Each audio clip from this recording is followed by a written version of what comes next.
Hi, my name is Adrienne Franklin. I live here in Riverside, California, and I am the proud owner of Hand Knit Gorgeous Dolls, also the very proud owner of the shop in its entirety. I also collect dolls, so from other doll artists, and they're there on this wall, so you can't see them today, but I have a wondrous group of dolls to show you today. And some of them are for sale, and some of them are you can order for custom work if you'd like. So let's get started, okay? Oh, and before I go on, I must say, I have my granddaughter Jasmine is here. She's going to be my moderator. So thank you, Jazz. Now, let me show you my little ladies. I hand knit them all, and my most popular doll is Tina Turner. I've sold maybe 4 or 5 Tinas since I started making her. But before I show you Tina, I want to show you the very first doll that started Hand-Knit Gorgeous Dolls. My daughter asked me to make her a doll, 2015 or 2016, I think it was. And I did not know how to make a sassy doll for my daughter, my grown daughter. I was making baby dolls. So I found this pattern. Now, don't laugh. I've come a long way since I started making this doll. But this was my gift to my daughter, my very first doll. And when I made her, I thought, oh my God, she's going to stand up. She's going to start walking. I see her coming alive. I was just captivated. And it was a pattern that I had found on Etsy that got my blood warm for this doll. And I tried following that pattern and it was just too difficult. So I went off and did my own thing. But this is Nyla. She's named Nyla. My daughter named her Nyla because we are originally from New York. And my daughter now resides in LA. So Nyla, Nyla.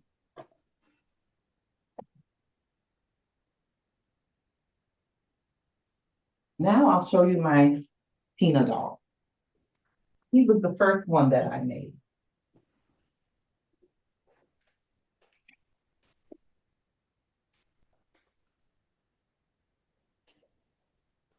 I told a friend I'm going to make a Tina Turner doll, and the next day I heard that Tina had passed away. So I knew I had to make a Tina Turner doll, and this was the very first one. She's wearing a dress in fight with anchor metallic gold yarn, and I think I have some of that right here to show you. This is what I used to make her dress and her shoes. When I make the shoes, I use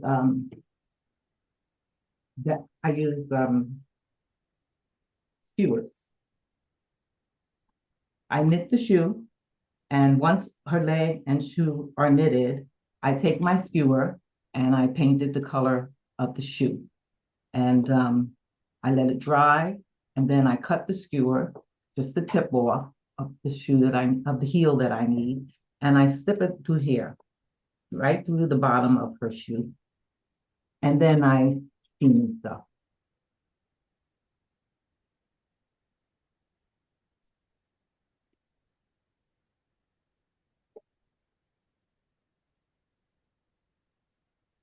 My next stall that I like to show you is Billie Holiday.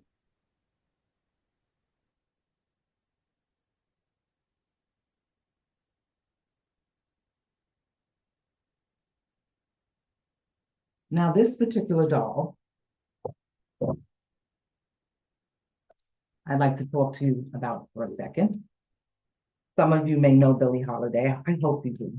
Anyway, I received a message from a friend promoting the 17th annual African American Fibre Art exhibit in South Carolina earlier this year.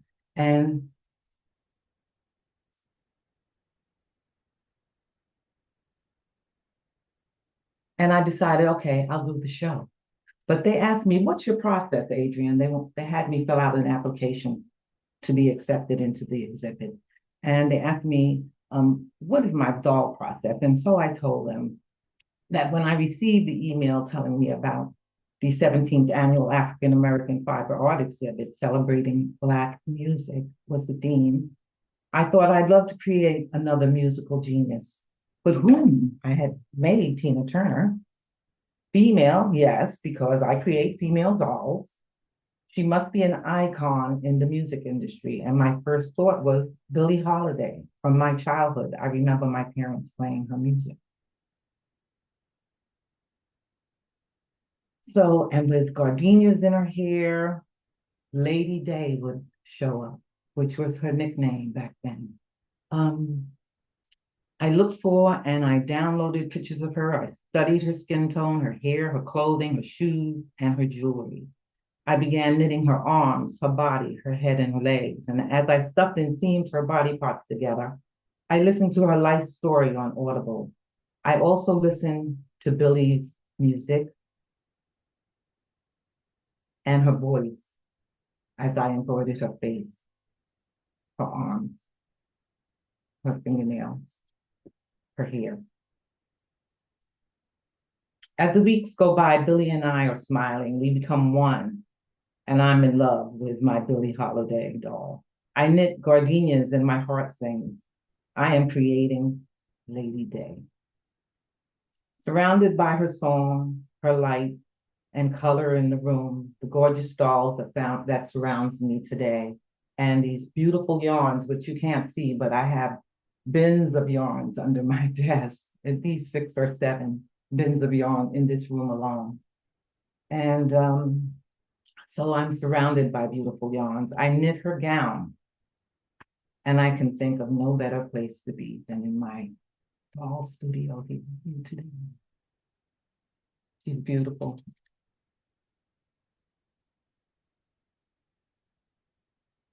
And you may say, how much are these dolls? Well, my dolls run, the custom order ones run $250 for Tina, for her. But I do have some dolls on sale here today. And I do understand the price may be a little high for some people, but you can just send me a message, email me, and I will certainly work with you on getting the price that you can work with to pay me. No problem.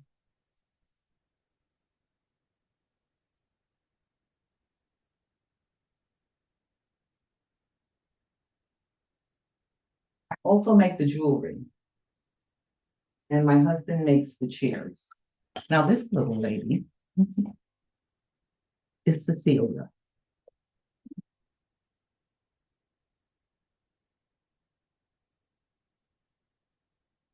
Her dress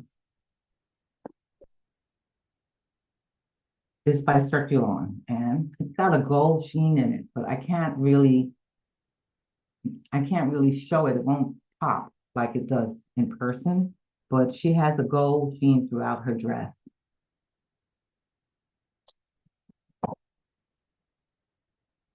Now, Cecilia is $180, and she ships right away. You don't have to wait for her.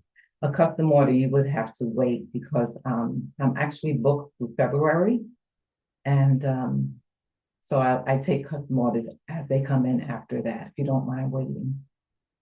But if you need something right away as a gift or Christmas gift, this doll plus the several others here can ship right away.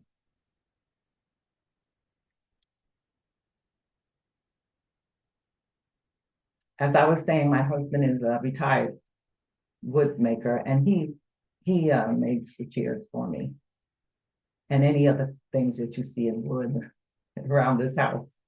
For example, the shelving here. Her purse is made from plastic canvas. I love working with plastic canvas.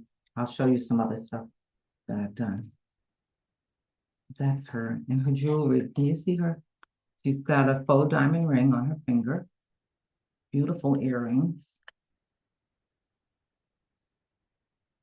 and ring on this finger as well. And there's her shoes.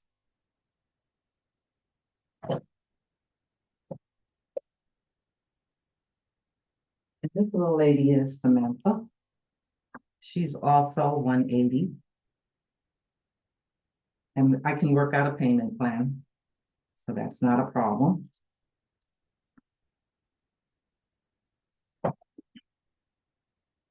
Samantha's dress is silky alpaca lace, 70% baby alpaca and 30% silk. Her wrap is by Marisol Inca Yarns. It's 64% viscose and 36% baby alpaca fingering weight yarn. And her shawl has a little pearl button that I put there. Let's see if I can get it loose. And I'd like you to see it as lace knitting, very pretty, that she's wearing around her shoulders. When I knitted her, I thought I should give her something around her shoulders. Her sleeves are out, and she just looked a little chilly. So I asked her, and they said, yeah, she's a little. She said, yeah, she's a little chilly. And here is the yarn that I used for her dress.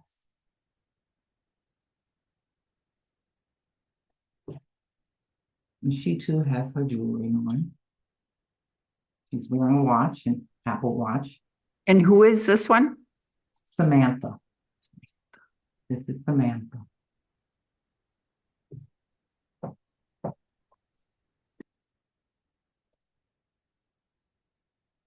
And this is Rebecca. She is also on sale. Oh, and by the way, not only are they on sale, they're free shipping. So I ship free to the United States and Canada. So she's 180 also. And she's holding the book of knitting. And she's wearing an Empire sweater by Daniel Bam Design Studio. It's called Winter Wild, this particular pattern. I used some sport weight yellow and black yarn for the top and the pants. And it was in my stash, and I don't have the label. Ladies, if anyone knows of something creative that I can do to keep the labels attached to my yarn, I would love it, because I kept most of the labels, but I just haven't attached it because I'm not sure of a good way to do it. Things I've been doing hasn't worked, apparently. She has a beautiful top on. It's got a little button in the back there.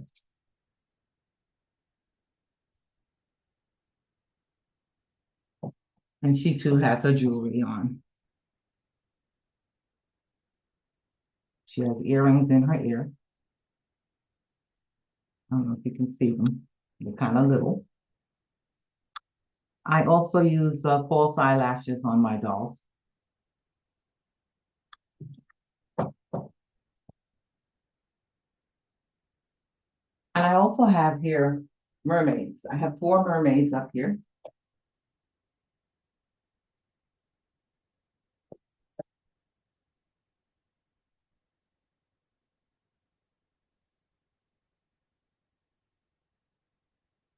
And they're $60 each.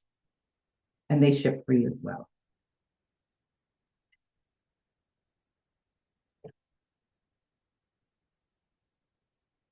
I'll show you.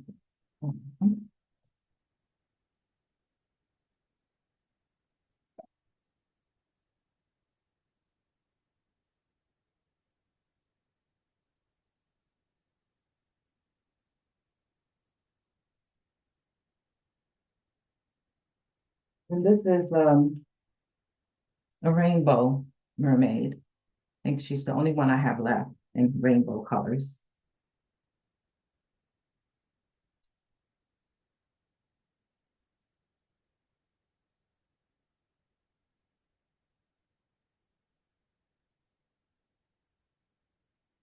And the last mermaid.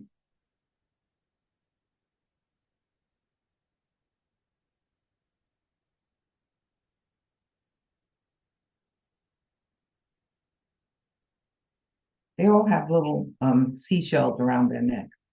I don't know if you noticed that, but they all have a little seashell one.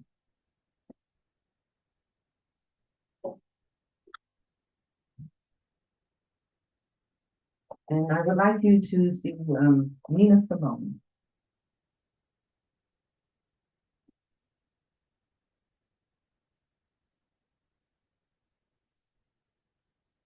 I've been wanting to knit Nina Simone for many years when I started knitting, but I knew that I'd have to figure out how to make a piano. And so I finally found a pattern for a piano, and it was plastic canvas. And I decided I'd try that first because I knew I could make the doll. And so I worked on this piano. It took me several months, but I got it done. And I used plastic canvas. I don't know if you're familiar with it, but the piano is size 7 canvas. And plastic canvas comes in different colors.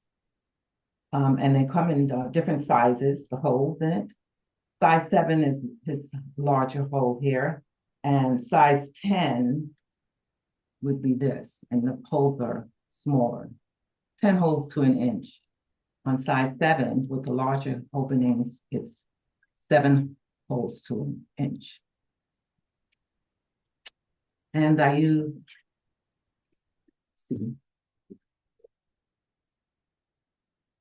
I use needle off thread or to stitch the piano.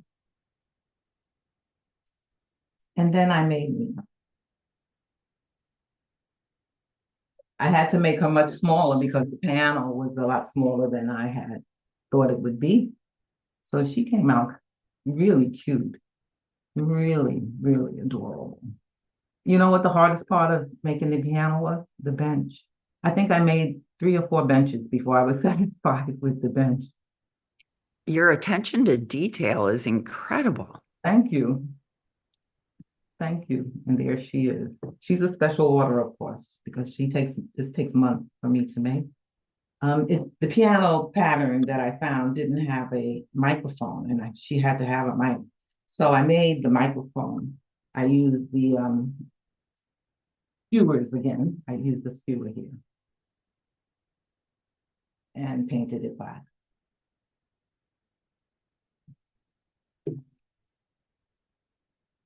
She won 3 ribbons. I put her in a show in the Pomona, the California, I'm getting my words mixed up, in the um, fair. And she won 3 ribbons. I was shocked. I was hoping for a ribbon. And when I walked in, there were 3 ribbons laying beside her. One was for first place for the piano and first place for my doll and a special award from the judge. So that was beautiful.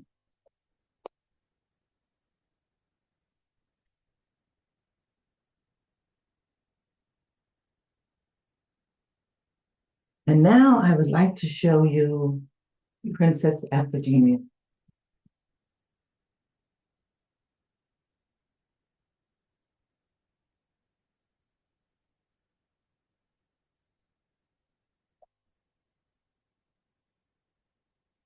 Let me tell you the story of Princess Ephigenia first. Princess Ephigenia was born into the royal house of Ethiopia in the 1st century. There's a story about her which has brought her to sainthood after meeting with the Apostle Matthew. After Matthew converted the royal family, including Ephigenia's parents, the king and queen, the princess decided she wanted to be consecrated as a virgin to God. So she was living her best life, avoiding annoying men. But of course, there was someone who wanted to marry her. The man named Perdiccas became king after the death of her father. Perdiccas tried to convince Matthew that if he could get Iphigenia to marry him, Perdiccas would give Matthew half of his kingdom. In the legend, Perdiccas gets so mad he tries to burn Iphigenia's house down, but Matthew wards off the flames and the fire burns down Perdiccas' palace instead. Perdiccas ends up with leprosy and he dies. Iphigenia's brother becomes king, and she gets to live the rest of her life the way she wanted, like a single lady, man free. She was eventually venerated as a saint. So as you can see, I have a halo above her crown. I guess you can see it. I'm hoping that you can see it.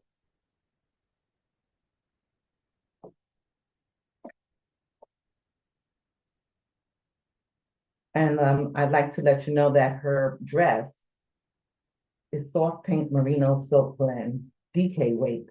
And I wanted this soft pink lace weight yarn, but I wanted it, I'm sorry, DK weight yarn, but I separated the yarn so that I could get more of a fingering weight yarn, which is what I wanted to make her dress. So I separated every strands and strands and strands to create a DK to either, I guess, fingering or a sport weight yarn to get the look I wanted. Yes, I'm kind of picky that way.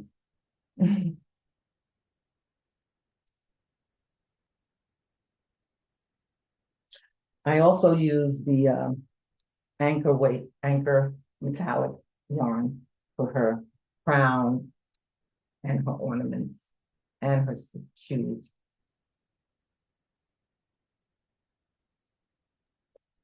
And this yarn is by Republic of Yarnia. She does a wonderful job with yarns. Fabulous.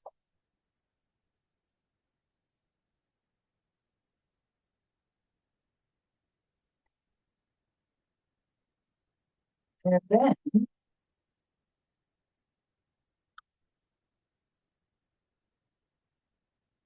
this is Ocean. This is spiritual goddess Ocean. And her story I'd like to read to you. She is among the most powerful female deities in the Yoruba and Santeria religion.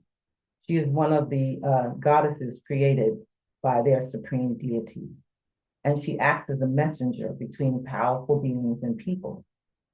She is the divine feminine. She's described as the goddess in spirit, the goddess of love, beauty, rivers and waterfalls, purity, sensuality, and fertility. She teaches her followers spells and mysticism. People invoke Ocean when they need prosperity and good luck, change, health, and strength. Although she is a goddess for all people, she pays extra attention to women. She helps those looking for love or wanting to get pregnant. She is extremely powerful and can be either a force of destruction or a force of creativity.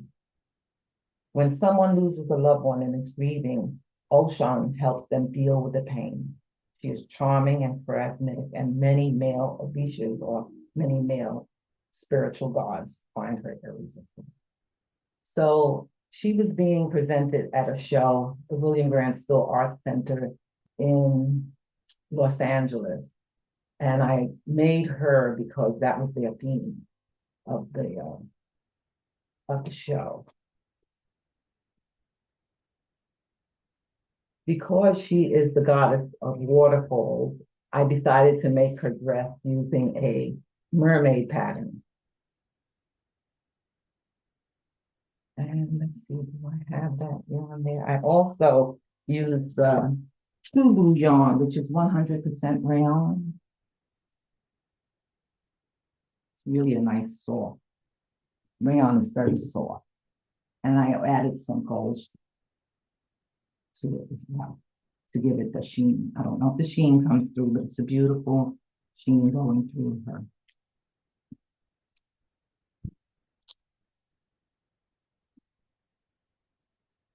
And there she is. So she was on exhibit for a few months last year at the William Grant Still Art Center.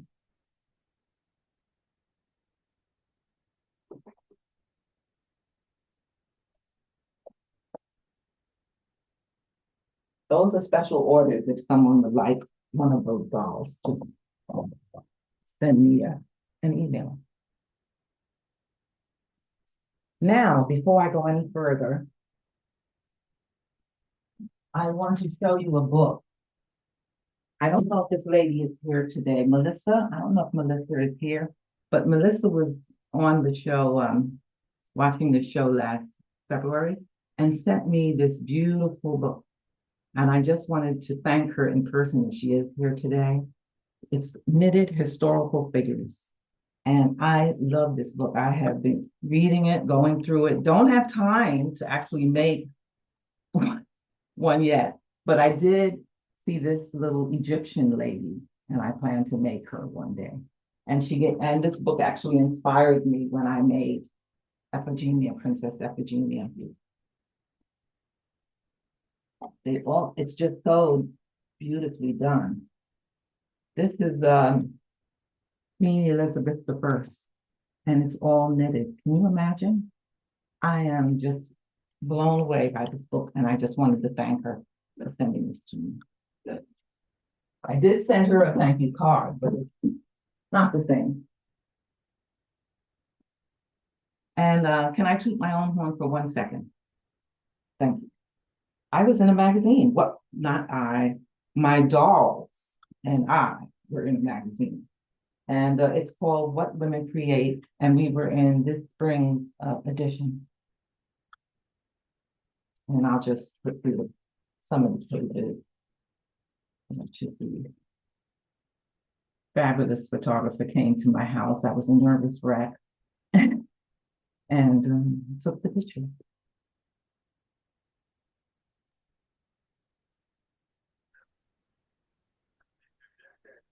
And there behind me, you'll see some of the dolls that I've collected.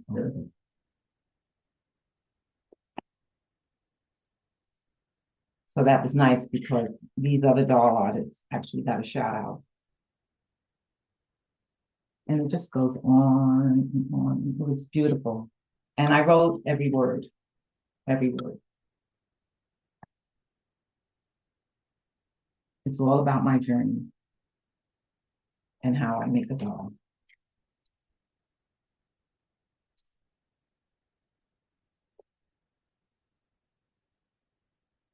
And just wanted to share that with you. Now I have a PowerPoint. I have some dolls that I've sold that I'd like you to see, and a few other things too. But I think you'd like what I'm about to show you. Hold on 1 second. Let me pull up my PowerPoint.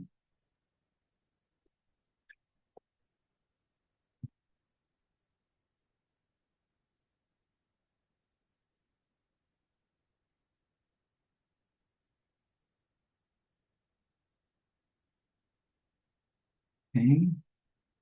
Let's see. Just 1 second.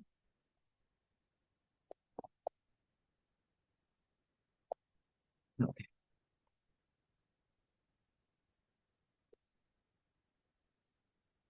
I'm going to show you my very first custom order doll. This was in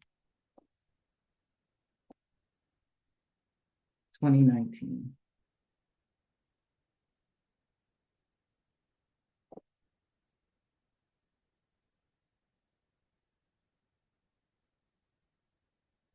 I don't make those, oh, she went a little too fast there. I want to show you something. What I don't make anymore, her eyes. I used to knit the eyelashes very thick. I did not have room for eyebrows, but I did knit the eyelashes. I stopped doing that, and now I put false eyelashes on my dolls. And at that time, they were very tall dolls, much taller than I make now. They're about 16 inches, I think, then. And I did not know how to make shoes. So I would have them bare feet, and I have their toenails look like they're painted.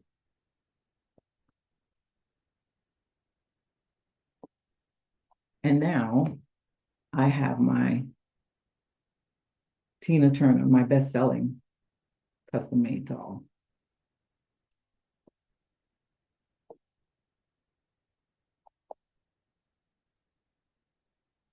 And this little fella, I'd like to tell you a story about him.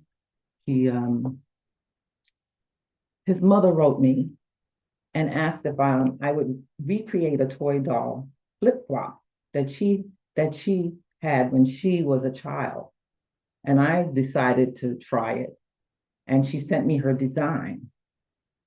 Well, her son came into the world and he could not say flip flop. He called him bip bop. A year later, she asked if I would make her another bip bop because the first one was getting so much love, wear and tear, and giggles. So, of course, I obliged. Now his mom wants him to know about the lady who created his favorite buddies. Is he actually reading my magazine? I don't think he's old enough. But she was so excited when she heard. She said that she's been keeping a diary for him and a journal for him since he was born. And I'm in that journal. And she wanted him to have the magazine as well. So that was a wonderful, wonderful moment. He's over 2 feet tall. I'll show you the paperwork she sent me later. And this lady is my pregnant doll. I actually, oops, went a little too far there.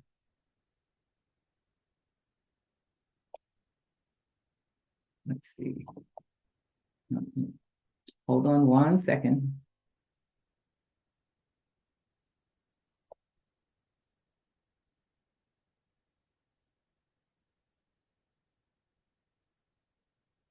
Let's see if I can get the video. I'm trying to get, okay, the video doesn't want to play. Anyway, I'll tell you a little bit about her. I knitted her and donated her for auction at the Maternal Mental Health Now organization earlier this year. And I just wish I could show you the video of how I made her. But if it won't come on, we'll just move forward. We'll move forward. I think he wants to be talked about. So this is Bob Marley. And he was a special order from a dear friend, Vera, who I think is here today. Anyway, she sent me this picture. She wanted me to make a Bob Marley doll. So let me see if I can start the slide. Yes. She asked if I would make him, and I started knitting him. I watched his movie. I looked at pictures of him, and I made his guitar. That was the work. I had never made a guitar before. So I found a Barbie pattern and I increased the size of the pattern a bit and changed the coloring, of course. And I made it out of plastic canvas and embroidery floss. It was a great, great moment for me. His yarn, the yarn I use for his jacket and his clothing is by Knit Picks. It's finger and weight. Stroll, 75% super merino wool and 25% nylon. Pants are the same. His dreadlocks are wool coarse spun yarn. I'm sure some of you ladies out there, course spinners, have probably tried to make these locks. I hope you've been successful. I did not make them. I found them online and I was like praising her. Thank you. Because I had watched the video on how to make it and thought, oh my goodness gracious, this takes some time.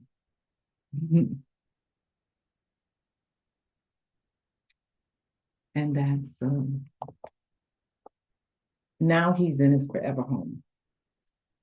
And she also has a Tina Turner doll, as you can see in the case here, and he's in this case here. And I was falling in love with Bob Marley when I was making him, and I questioned her. I said, are you sure you really want him? Because I love him. He can stay here. And she said, I absolutely do. The capital letters. I'm okay. He's on his way. And I gave him a kiss goodbye and told him he would love his new home. And there he is, alongside the Queen, Tina Turner. And then I was asked to make a vintage Barbie doll. She always wanted the vintage Barbie doll, she said, and she couldn't have one. Of course, her mother had one, but had destroyed it. So she asked if I would make a vintage Barbie doll.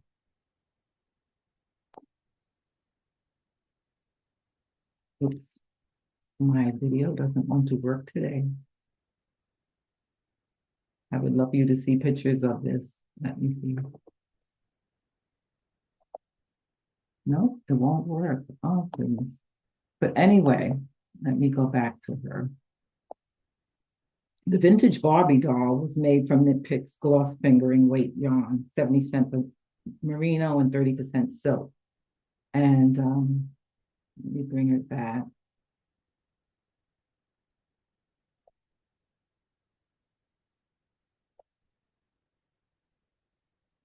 It won't go back. Okay. Let me see. Okay, this one will play. This is Abby doll. She was a custom order, and a lady wrote me and asked me if I would make a doll for her friend who works at the Oklahoma State University. The colors are orange and black. And the pants is Bellissimo burnt orange, 100% merino wool superwash fingering weight, and by Republic of Yarn. The jacket and the blouse are black fingering and white fingering weight yarn from my stash. And this was so nice because she wears orange glasses, and I had to make eyeglasses. I enjoy making eyeglasses for dolls.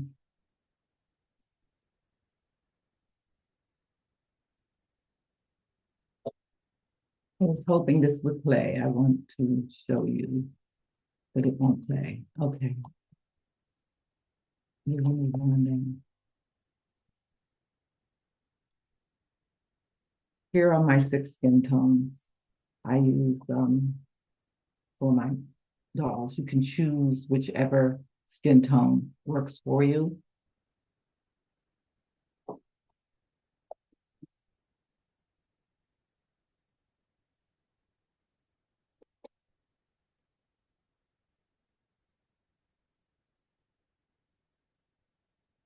And now I would like to tell you how I make a gorgeous doll. I pick the skin tone. That's the very first thing I do. And then I try to figure out what color outfit they'll be wearing, whether it's pants or blouse or jacket. But the color is important because that will determine the color of the shoes, which I start knitting the arms and fingers first. I start knitting the arms with a size 3, and I work all the way down to the fingers, which are size 000, and I cord fingers on the right and left hand. And then I work on the body and head. And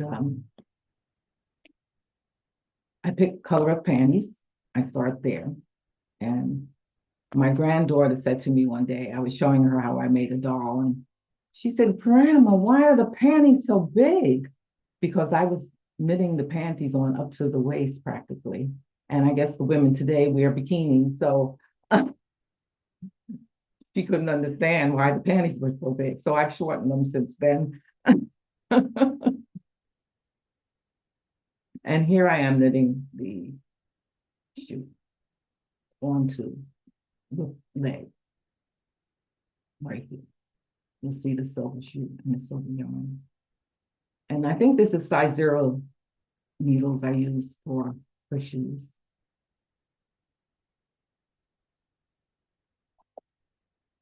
And once I get all the body parts knitted, I seam and stuff them. I use black polyester fiber fill for my darker tone dolls and white polyester fiber fill for the lighter tone.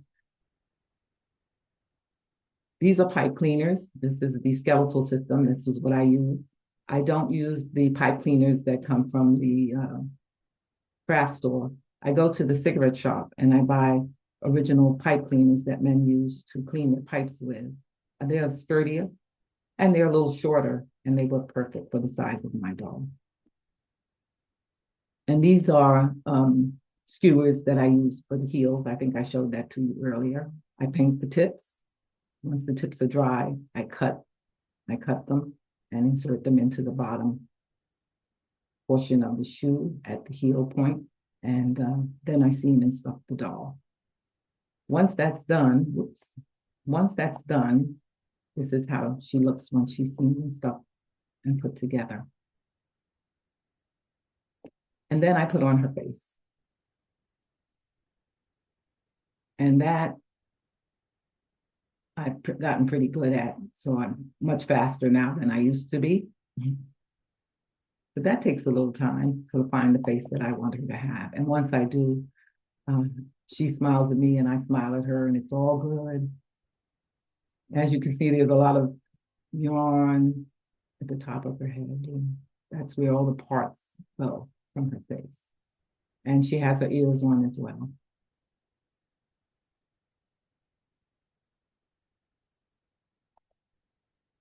I start knitting her dress. And this one, I use the Anchor metallic silver for the dress. And then I start thinking about her microphone and her microphone pole. I use plastic canvas for the base and a dowel for the pole itself, which I cut and shortened to the right length for me. And then I put her label on. All of my dolls have a label. Hand Knit Gorgeous Dolls by Adrienne Franklin. And it's usually in the back of hidden by their hair. If the hair is very short and I can't put it under or in her hair, on her scalp, I put it in her clothing or on her body part on the inside, somewhere where it's not noticeable.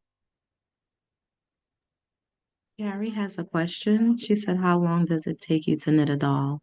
Oh, it takes me approximately, I give myself a month. I give you my clients a month.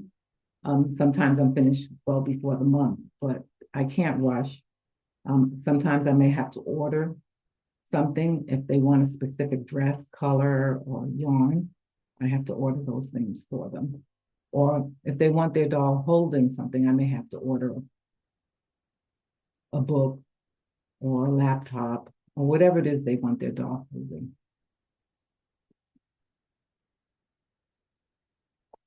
So I asked for 1 month lead time. Here I'm making the pole. I painted it. I painted the dowel black. And I've started working on the microphone. I usually either use a toothpick for the microphone or a skewer. And now here's the hair. I've started cutting strands of hair for Tina.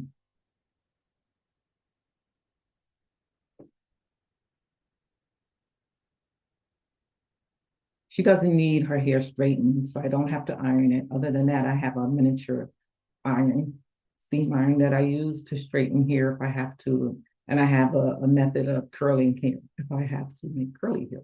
But for her, it was just taking the strands. Actually, I'm taking, this is, I believe, worsted weight, and I pulled the two strands, I took 2 strands apart to get the texture that I want for her hair. And I'm working on the mic, trying to figure out what to do with it, seeing if her microphone fits in her hand. And then, yes, it's all done. Here she is.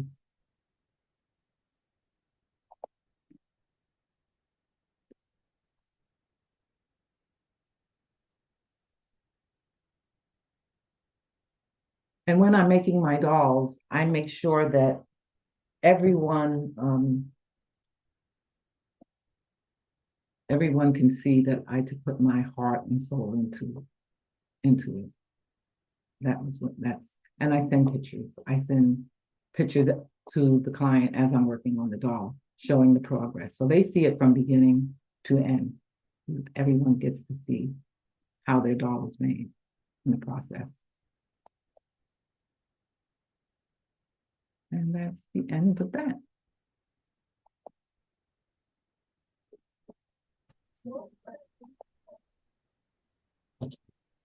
I'd like to read you a quote by Alice Walker. And the quote is, the fact is that when you do something from the heart, you leave a heart print. And all of my dolls from then on, since I've seen this quote by Alice Walker, I have a little heart print on my dolls in red ink. somewhere on their body, never to really be seen. But yes, they all get a heartbeat now because I do make them from my heart.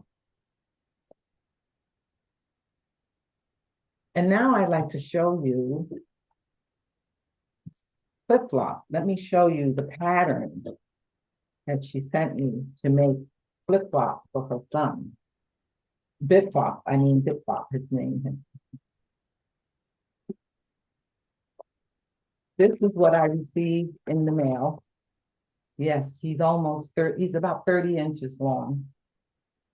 And if you look, you can see at the top that she wanted me to know the color palette. Can you see it? I don't know if it's coming. Oh, it's over here.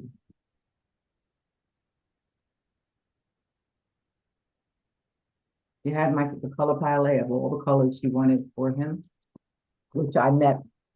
I think I nailed it. And she had the sizes of his arms, his head, his everything. It's very detailed. And at the bottom, she wrote me a note.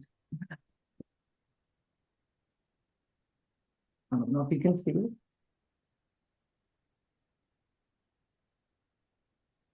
She said, I'm so grateful to be a part of this lovable creation for my son. I thought that was beautiful. But yeah, this is what I received in the mail, and this is how I made two of them actually. Two, I call him flip-flop because he's a bit flop. And now I have some toys I'd like to share with you that I made. And because it's Halloween, we'll start off with that.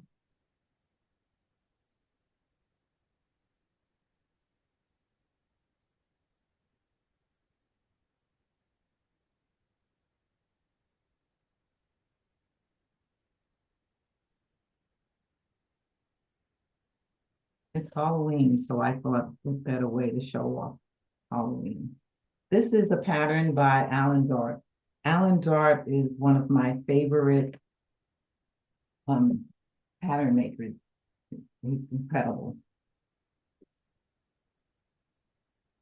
He's out of the United Kingdom in England, I believe. And I just love his patterns. They're so detailed. You must remember though, if you ever decide to do anything or have done, you should know that the little parts, a lot of little parts are on his pattern. What you should do to be safe is to take a marker and mark each pattern with a tag saying what it is, because when it's time to put it all together, some of the pieces are so small and similar, you'll forget, you may wonder where it actually goes. But making his patterns is a joy. The broom, that wasn't part of it. I just happened to have this part of the broom and I added a dowel.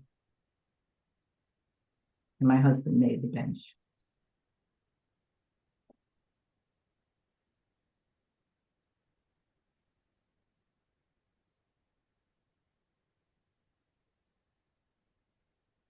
Then, all you knitters out there, this is llama, Peruvian llama. This is an Allen Dart pattern. Okay. Mhm. Mm-hmm. Isn't it beautiful? Yes, very good. The pattern it was easy. I loved his pattern, so it's easy for me to follow them. Oh. So it's easy for me to The hat is wonderful Thank too. you. Yes. Yeah, just works. It works so well. Uh-huh.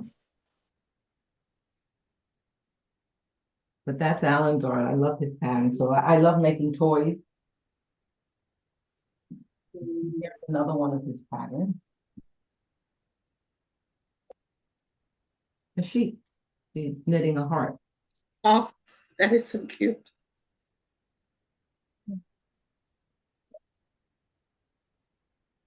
My husband made me the knitting needles and the box she's sitting on there.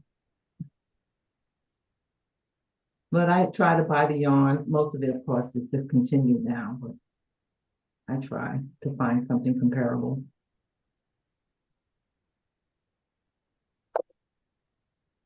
Mm.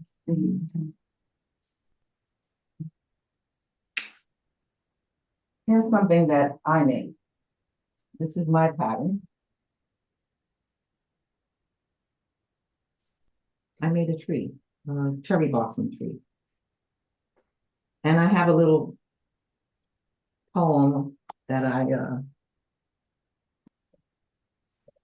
have a little advice from a tree, I should say. Stand tall and be proud. Go out on a limb.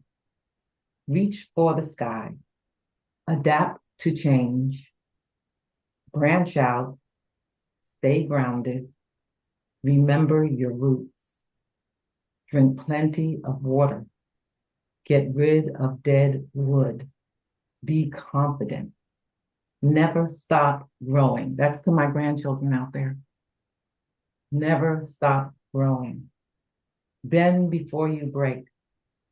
Turn over a new leaf and enjoy the view. I thought that was beautiful. It's an excerpt from a poem that I had read some time ago. I used 2 yarns. This was actually a contest we had at the Knitting Guild. They gave us a bag with 2 balls of yarn in it, and we couldn't open the bag until we got home. And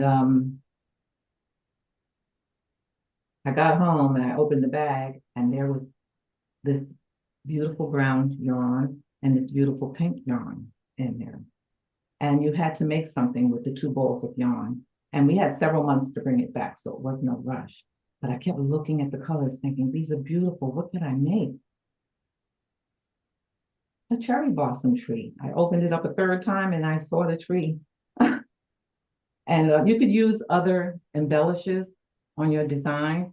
So I used embroidery force in the center. It's like a neon yellow embroidery force for the center of the flower. I found the flower pattern. I went out into the yard. My neighbor had cut a tree. I took some pieces, branches and twigs that I found. I brought them in and let them dry out. Then I found the appropriate trunk that I wanted to use. And I began knitting in the round around the trunk until I got to the top. And then I wrapped yarn around all of the branches, which some are glued in and some were just as I found them outside. And I just wrapped the yarn. My only prayer was that I didn't run out of the yarn because we couldn't add yarn to the 2 balls. So I didn't want a tree too big. But then I found this beautiful pattern for these cherry blossoms. And I made a few smaller than the others. So there are 2 sizes of cherry blossoms. And I also have buds throughout as well. You might be able to see a bud here, a bud there. It was fun. It was fun. And then COVID came. So we had like a year before we could bring it back because of COVID. So that helped. I wasn't rushing anymore because they had given us, I think, 4 to 6 months to make something out of the 2 balls. And there's over 100 cherry blossoms here. I would knit a few, put them in the bag, and go back to my regular knitting. Knit a few, put it in a bag, go back to my regular knitting. So I used the entire ball of the pink because I did not know how many buds I would need to create the tree. I mean, cherry blossoms I would need. So, and then I glued them on. They're all glued on. And I knitted down here to make it look like roots. There's a few fallen cherry blossoms. So this was fun, very fun.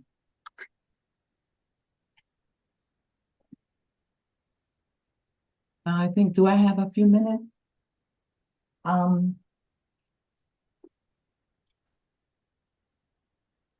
plan to knit a dragon.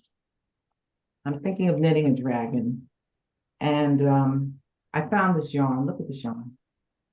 Dragon yarn. I'm going to knit a dragon, I said. I have to. Now, when am I going to knit the dragon? I have no idea. I am busy. But I think I'll just start knitting him and putting him aside. I found a Dodie dragon pattern. I'm going to try and make that as well. When, I don't know. Maybe for the next show, here we go. I'll have a dragon, I hope.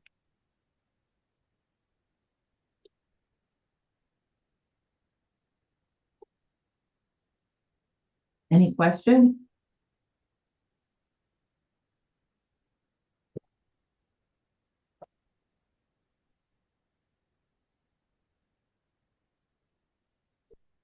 You would love to see the dragon. Yeah. Okay, I'll make sure you do. I'll give you a heads up in my progress.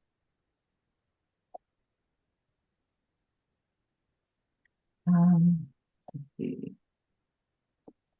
I've also got an exhibit here I'm going to put in the show. I'll quickly show it to you. It's going to the William Grant Still Art Center in LA.